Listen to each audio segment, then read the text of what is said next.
Terus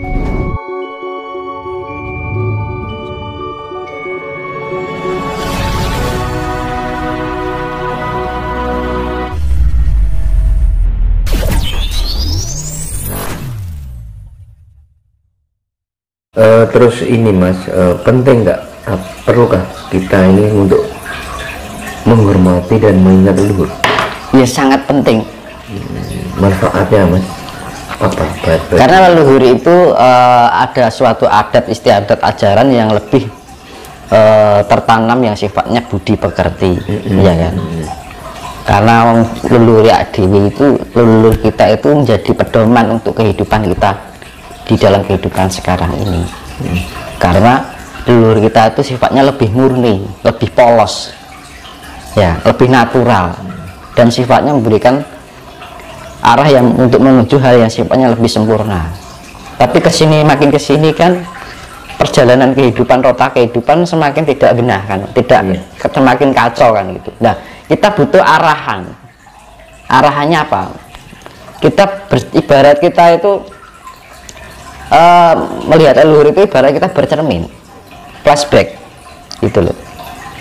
Dulu itu dulu bagaimana dan saya sekarang bagaimana, kehidupan di sekarang ini. Kenyataannya apa? Orang banyak yang memaki-maki zaman kerajaan lebih buruk, ya kan? Tapi pada kenyataannya di sini malah banyak yang lebih hina kan, ngono. Ibaratnya akhlak wis ora dienggo kan. Iya.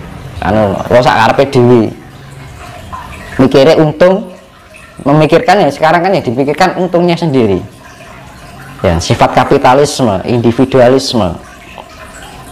Nah, sifat kapitalisme dari mana? Orang Jawa ngajari kapitalisme? Enggak.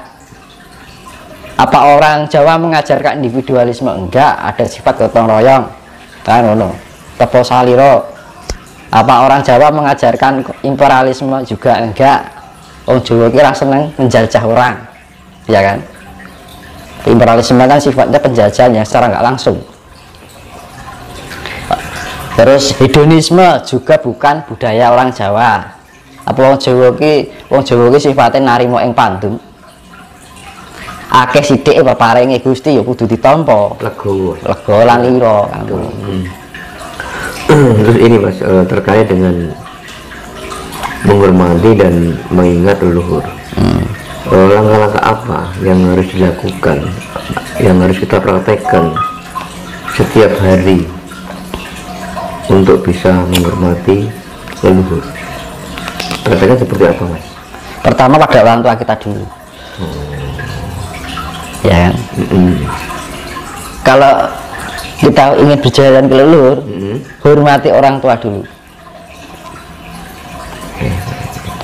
Kedua simbah, sampai terus mbuh itu yang kalau kita nggak tahu namanya, pokoknya leluhur yang ku kabeh istilahnya kalau nyen pangestunipun dumateng sedaya yang kau, nanti akan terarah dengan sendirinya. Itu ya namanya leluhur. Wong tua dhewe iki ya leluhur. Makanya dibilang orang tua kita adalah surga kita, ya kan? Bisa nggak kita menghadirkan arwah leluhur meskipun dalam mimpi? Kuncinya ketulusan. Misalnya gini, kita pakai nurani, sentuhan hati nurani yang sifatnya tulus itu, kita berdoa. Jadi orang duwe rasa ketulusan itu sifatnya kan orang pamrih, Mas.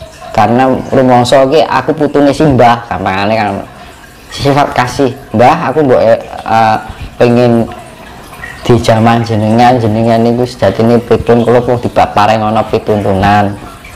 Supados putu jenengan niku saged nglampahi gesang menika ingkang sae dalam arti biar kita bisa menjalankan kehidupan ini dengan baik kan gitu. Nah, itu nanti akan terarah. Wis diucap di dalam doa, misalnya di dalam doa itu kan sembah sungkem kawula dumateng sedaya para pinesepuh kawula, para leluhur kawula mugi tansah pinaringana pangestu dumateng sedaya lampah lan gesang kawula, dalam arti mohon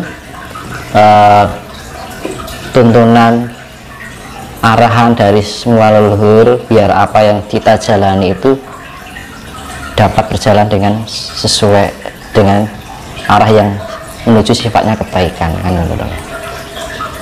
Jadi di dalam doa entah itu leluhur kita siapa, pokoknya kita berpikirnya lebih, ucapannya lebih sifatnya universal global gitu mas. Jadi buki leluhur siapa pokoknya diucap ngono. Nanti dengan sendirinya akan terarah, tapi dengan kunci ini itu tadi hati ini itu tulus ya kan, kita benar-benar bahwa kita menembah karo yang simbah-simbahi ya. Nanti kalau wis iso ngeling-elingi karo simbah-simbahi urip iki kepenak mas, ora gampang cemas, ora gampang khawatir kan. Intine bejo ya. Walaupun bejo itu tidak harus banyak loh mas. Iya, dalam kesederhanaan kita memandangnya tidak high, kita memandangnya ya wong Jawa iki sifatnya narimo ing pantu, agak sithik ya peparingane Gusti kan. Sing penting ana usaha kan. Berarti kan wong Jawa kan ora sifatnya orang ngongso, tidak ambisi loh sifatnya. Orang Jawa kan bukan ambisius sifatnya. Ya, bedanya itu yang Lemurian ini sifatnya tidak ambisius, Atlantis sifatnya ambisius. Bedanya seperti dunia barat dengan negara barat dengan negara timur. Nah karena negara timur itu sudah terkontaminasi dengan budaya barat karena sifatnya imperialisme tadi, penjajahan yang secara nggak langsung. Ada penjajahan itu sifatnya ada non fisik dan fisik. Non fisik secara mungkin kepercayaan gitu, akhirnya membatasi kecerdasan itu untuk dibatasi untuk ke arah pada hal yang sifatnya pembodohan yang seharusnya dapat berpikir secara universal, akhirnya hanya dibatasi dengan sebuah ayat. Contohnya ngono mas. Iya toh? Iya mas. Ditakut-takuti neraka apa diiming-imingi surga, diancam neraka. Akhirnya membatasi pikiran yang sifatnya harus dapat melangkahkan kita pada pikiran yang lebih rasional. Betul mas. Nah, saya lah dampaknya sampai sekarang ini ya kan, kesalahan yang selalu dipelihara akhirnya menjadi kebenaran gitu mas. Gitu. Dianggap kepercayaan ini modalnya apa, modal percaya lagi LN ngono. Nah, makanya kita lebih meningkatkan intuisi kita, lebih meningkatkan tingkat kecerdasan IQ kita, SQ kita dan EQ kita biar kita tidak terus menerus masuk pada cerobong bodohan ini. Harus kita untuk menjadi membangkitkan Nusantara ini kita harus lepas dari pembodohan ini. Selama kita masih terbelenggu dalam dunia kebodohan ini ya nonsen akan terjadi perubahan apa namanya peradaban baru yang sifatnya akan menjadi mercusuar dunia. Kuncinya kepada diri sendiri, lebih meningkatkan tingkat kecerdasan intelektual, spiritual, emosional. Kalau kita ininya baik, emosinya kita juga baik kok. Ya, otomatis masih. Kalau kita emosionalnya masih ngalor ngidul, masih terbawa situasi, keadaan, gini sedikit baper, terus sedikit ini kaget, kena sedikit amarah, berarti ininya belum bagus. Tapi kalau ini dan ini sudah bagus, dia tidak mudah terkontaminasi yang sifatnya membodohi. Nah itu. Terus ini mas, yang perlu kita tanyakan mas. Tadi mas Jinus kan mengatakan bahwa EQ terus ini SQ, EQ harus seimbang. Jadi harus ditingkatkan. Bagi orang ini awam, saling melengkapi. Jadi ini dan ini hasilnya di ini. Bagi orang awam seperti kita ini. Bagaimana cara mensinkronisasikan dari ketiga elemen tadi? Nah itu meditasi.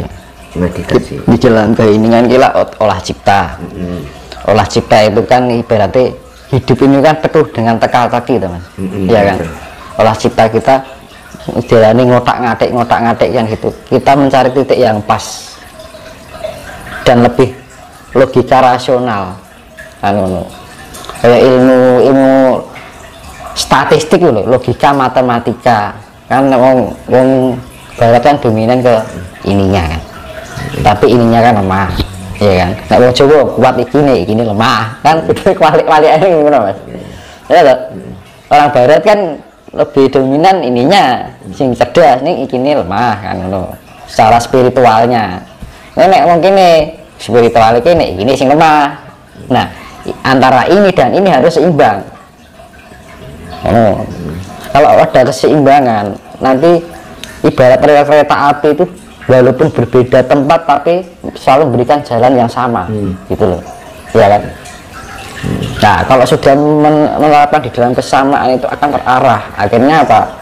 Terus ada keseimbangan di dalam emosional. Jadi namanya kecerdasan dan kesadaran, ya kan?